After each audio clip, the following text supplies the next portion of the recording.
Hey guys, it's this side welcoming you on View Residence. Welcome to a season explanation series और आज के इस video में हम लोग दी एपोथेकेरी डायरीज एनिमे के आगे के कुछ एपिसोड्स की स्टोरी को डिस्कस करेंगे। जिन्होंने भी पहले वाली वीडियो नहीं देखी हो तो देख लेना, आई बटन पे फ्लैश हो रहा होगा।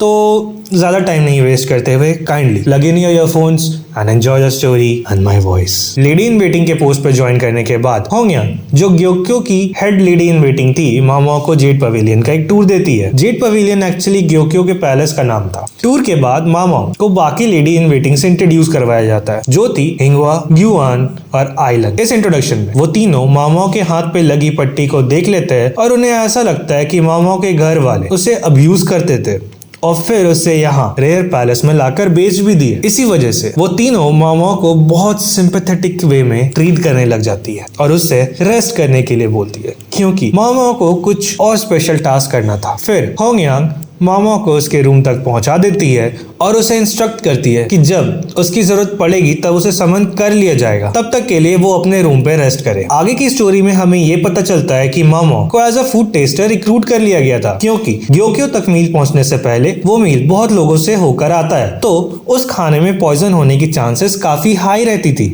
और जैसे हम अपने पिछले वीडियो में बताए थे कि ग्योको जब प्रेग्नेंट थी तब उससे 2 बार पॉइजन देने की कोशिश की गई थी और इस प्रोसेस में पहले की 2 फूड टेस्टर काफी हैवी न्यूरल डैमेजेस भी फेस कर चुकी है। अब मामा अपने प्रोफेशन में इतना इन्वॉल्व थी कि वो बहुत सारे पॉइजन्स को अपने बॉडी पे ट्राई कर चुकी थी और इसके वजह से उसकी बॉडी पॉइजन रेजिस्टेंट बन चुकी थी। पर अब भी पॉइजन्स मामा को काफी ज्यादा फैसिनेट करता था और वो फूड के कलर और स्मेल से ही बता सकती थी कि उस फूड में पॉइजन है या फिर नहीं।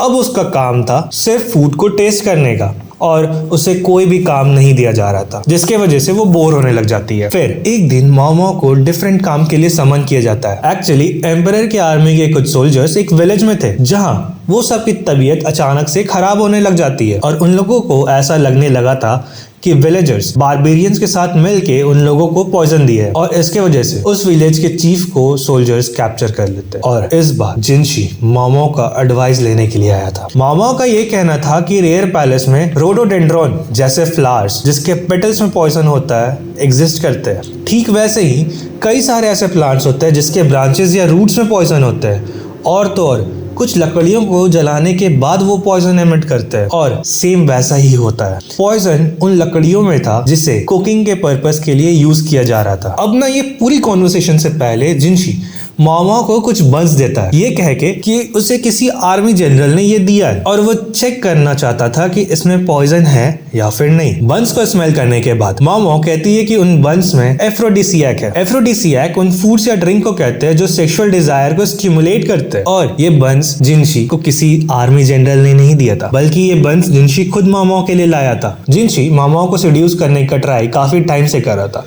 ताकि वो मामा को कंट्रोल कर सके, पर पूरे पैलेस में सिर्फ मामा ही एक ऐसी लड़की थी जिसपे जिनशी का सेडक्शन काम ही नहीं कर रहा था। एक्चुअली जिनशी उन सारी कॉन्क्यूबाइंस और सर्वेंट्स की लॉयल्टी चेक करने के लिए ऐसा करता था, लॉयल्टी टुवर्ड्स द एम्परर, और किसी भी कॉन्क्यूबाइन और सर्वेंट को इसके बारे में पता ही नहीं था। फिर जिनशी मामा से पूछता है कि क्या वो एफ्रोडिसियक बना सकती है, जिसपे मामा काफी खुश होती है क्योंकि वो जेड पैलेस में काफी बोर हो रही थी और वो अपने एपोथेकेरी वाले इस प्रोफेशन को एक्सप्लोर करने के लिए इस ऑफर पे एग्री कर जाती है।